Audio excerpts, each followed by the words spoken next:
अडानी के नौकर कहाँ हैं? नहीं, no, it's not going on record. आपके माध्यम से सरकार से पूछना चाहता हूं सर, अडानी की नौकरी करके अन्नदाताओं का विरोध क्यों कर रहे हैं? Please speak on the bill. Please speak on the bill. जिन्होंने धन्ना सेठों ने पैसा लेकर कोई लंदन भाग गया है, कोई सिंगापुर भाग गया है, उनका नाम भी आरबीआई नहीं बताएगी हमारे को। अडानी अंबानी जैसे लोगों की दौलत जो है वो कई गुना बढ़ गई। 2% लोगों के पास इस देश की 57% दौलत है। गरीब और गरीब हो रहा है, अमीर और अमीर हो रहा है। रेलवे को नष्ट किया जा रहा है। अब पहले एयर इंडिया तो बिक गया, सारी चीज बिक गई। PSUs को बेचने का काम किया गया। लगातार आप बेच रहे हैं। जो कहते हैं कि साहब पंडित नेहरू से शुरू करते हैं किसी ने। ये बड़ा दुर्भाग्य है इस देश का कि 2% लोगों के पास इस देश की 57% दौलत है। 57% दौलत के मालिक 2% लोग हैं। गरीब और गरीब हो रहा है, अमीर और अमीर हो रहा है।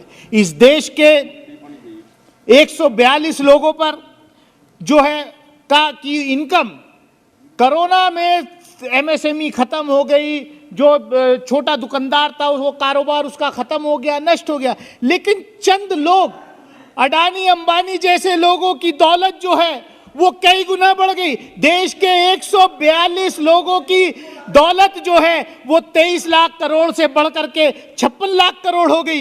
ये क्या ये नया भारत है? क्या ऐसा नया भारत हम चाहते हैं? देखिए, नए भारत में ऐसा नया भारत नहीं होता। वन नेशन वन थॉट पे नया भारत नहीं बन सकता। आपकी संरचना नए भारत की ये हो सकती है, लेकिन देश का आवाम, देश का किसान ऐसे नए भारत को नकारता है।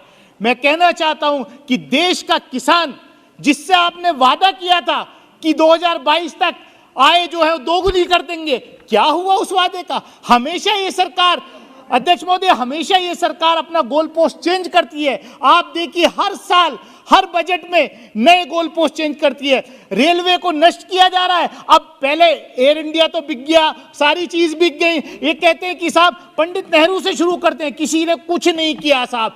मैं देख रहा था कि कितने प्रधानमंत्रियों के काल में कितने PSUs बने, मैं गिनती करके बता सकता हूं, लेकिन इस सरकार में एक नया PSU नहीं बना।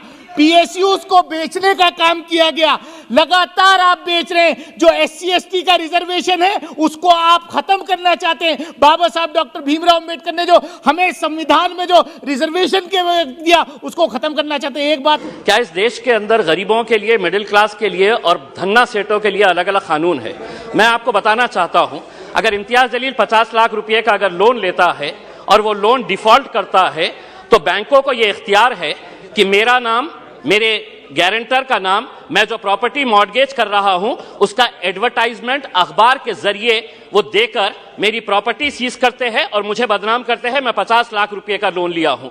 लेकिन अगर कोई किसी ने 5,000 करोड़ रुपए का लोन लिया है, किसी ने 50,000 करोड़ रुपए का लोन लिया है, जिसको आप बड़ी आसानी के साथ हर रोज माफ करते जा रहे हैं, पिछले 4 सालों के अंदर आपने कितना पैसा राइट ऑफ किया है? और ये मैं नहीं बता रहा हूं अध्यक्ष महोदय, ये जवाब कल फाइनेंस मिनिस्टर ने क्वेश्चन आवर के अंदर बताया है। तो सुनिए, उसके अंदर पिछले 4 साल के अंदर कितना पैसा, 8,48,186 करोड़ रुपीस का लोन राइट ऑफ किया गया है। और जब हम इनसे पूछ रहे हैं कि किसका पैसा ये आपने राइट ऑफ किए हैं, तो जवाब सुनिएगा अध्यक्ष महोदय, आपको भी हैरानी होगी। जो जवाब फाइनेंस मिनिस्टर मैडम ने दिए हैं उसमें लिखा है, RBI has informed that under the provisions of Section 45E of the Reserve Bank of India Act 1934, RBI is prohibited from disclosing borrower-wise credit information. RBI ये आपको कह रहा है कि हम आपको डिटेल नहीं दे सकते हैं कि कौन बड़े धन्ना सेठों ने पैसा लिया है, ये देश को आप नहीं बताएंगे। आखिर ये पैसा 8,48,186 करोड़ रुपीस आपने राइट ऑफ किए हैं। इसका जवाब आप दीजिएगा कि मेरे लिए कानून अलग कैसा हो सकता है, और जिन्होंने धन्ना सेठों ने पैसा लेकर कोई लंदन भाग गया है, कोई सिंगापुर भाग गया है, उनका नाम भी RBI नहीं बताएगी हमारी को। दूसरा ये है कि मैं अभी सुन रहा था जगदम्बिका पाल साहब को। पाल साहब सुनिए, आप किसानों के बारे में कह रहे थे। मैं जिस क्षेत्र से आता हूं, देश का एक छोटा सा एक शहर है, उस क्षेत्र के अंदर, महाराष्ट्र के अंदर मराठवाड़ा एक छोटा सा क्षेत्र है, उस क्षेत्र के अंदर जनवरी से लेके नवंबर 2022 तक महज 11 महीनों के अंदर 940 किसानों ने आत्महत्या की है। मैं देश की बात नहीं कर रहा हूं, मैं सिर्फ मराठवाड़ा एक जो देश का एक छोटा सा हिस्सा है, कहीं ना कहीं आपकी कुछ नीतियां गलत हो रही है। अध्यक्ष महोदय, कहीं ना कहीं आपकी नीतियां गलत हो रही है, वरना इन किसानों की मौत को आपने सिर्फ एक आंकड़ा बनाकर रख दिए है। 940 किसान अगर सिर्फ एक क्षेत्र से मर रहे हैं और ये कहते हैं कि नहीं हमने किसानों के लिए इतना किया है, तो क्या वजह है कि आज किसान अपनी जान दे रहा है?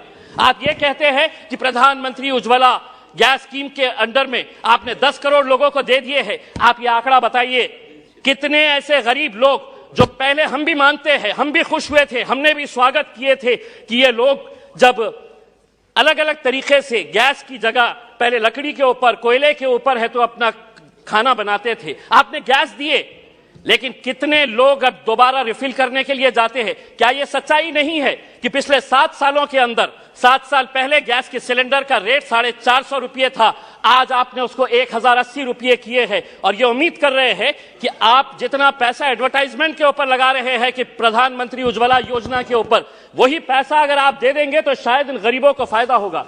अनएम्प्लॉयमेंट, आज बेरोजगार, ये आंकड़ा मैं नहीं बता रहा हूं, कोई मनगढ़ंत आंकड़े नहीं बता रहा हूं, centre for monitoring Indian economy, इनके आंकड़े आए हैं।